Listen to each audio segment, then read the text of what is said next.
అవుగాని మొన్న 26 జనవరి నాడు మన రేవంతం సారు వారు 4 స్కీముల పేరంటం పెట్టే కదా. నిజం చెప్పుండ్రోళ్ళ ఆ స్కీములు ఎవరెవరికి వచ్చినాయోళ్ళ? ఇందిరమ్మ ఇండ్లు వచ్చినాయోల్లో మీకు? రైతు బంధు పైసలు పడ్డాయా? రేషన్ కార్డులు ఎంతమందికి వచ్చినాయో? ఇగో గిట్లనే మా ఇంటి దగ్గర వాళ్ళని అడిగితే ఇక వాళ్ళు నన్ను కూసుండబెట్టి ఇంత సాయి బొట్టు ఓసి మరి ఈ స్కీముల కథ అంతా చెప్పిర్రు. కొత్త కొత్త భాషలు తిడుతున్నారు వాళ్ళ. ఇంకా బొచ్చడు మందికి ఈ స్కీములే అందలేదట కదా. అయినా 4-5 రోజులు ఆయే కమస్కం 4 ఊర్ల కన్నా ఈ స్కీములు పోలేదట. జనాలే చెప్తున్నారు వాళ్ళ ఈ మాట. పాండ్రి మనం ఇంకా క్లారిటీగా అరుచుకొని వద్దాం రాండ్రి.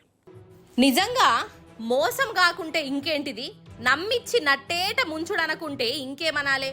ఓట్లకు ముందు మన రేవంత్ సారు ఏమన్నాడోల్లా, అన్ని స్కీములు అందరికిస్తాం అని చెప్పిండా లేదా? ఇప్పుడేమాయే, మొన్న 26 జనవరి నాడు స్కీముల పేరంటం పెట్టిండు. ఇక సారు స్టేజ్ మీదనే అందరికీ కరెంటు షాకు కొట్టించినంత పనిచేసిండు. పావు గంటలనే మాట మార్చిండు. మండలంలో ఒక్క ఊరికే స్కీములు అని కొత్త సిద్ధాంతం బయటికి తీసిర్రు. మరి ఒక్క ఊరి జనాలే ఓట్లేసిర్రో? వాళ్ళే మనుషులో? కడమోళ్ళు మనుషులు గారా? వేరే ఊర్లలో గరీబోళ్ళు లేరా? వాళ్ళేం పాపం చేసిండ్రోల్లా అసలు? ఇదేం సిద్ధాంతం అసలు?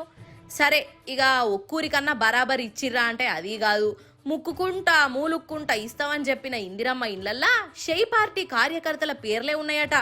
ఇక అవసరమైన వాళ్లకు రేషన్ కార్డులు ఇయ్యలే. ఆత్మీయ భరోసా గురించి ఎంత తక్కువ చెప్పుకుంటే అంత మంచిది. రైతు భరోసా స్కీమునైతే చరిత్రల్నే నిలబడేటట్టు చేసిండు. అర్ధరాత్రి 12 దాటంగానే టకీ టకీమని పైసలు పడతాయని చెప్పిండు. ఇక ఇప్పటికి కూడా చాలా మంది ఫోన్లు పట్టుకొని ఎదురు చూస్తూనే ఉన్నారు. ఇక పడతాయి అని అనుకుంటా.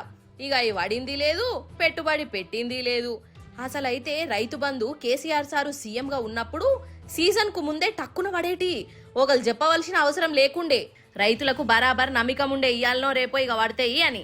కానీ ఇప్పుడు ఒక సీజన్ పోయింది, 2 సీజన్లు పోయినాయి, 3 సీజన్లు ఒడిచింది. ఇక బీఆర్ఎస్ వాళ్ళు రోడ్ల మీదకి వచ్చి కొట్లాడే వరకల్లా ఏదో ఒకటి చెయ్యాలని సర్కారు ముంగట పడ్డట్టు వేసింది. రైతు భరోసా వేస్తాం అనుకుంటా మొన్న ఆశ ఉట్టిచ్చిర్రు. 15,000 వేస్తానన్నోళ్ళు 12,000 ఇస్తాము అని అనుకుంటా మాట తప్పిర్రు. మరి అవ్వన్న బరాబర్ వేసిర్రా అంటే అది లేదు.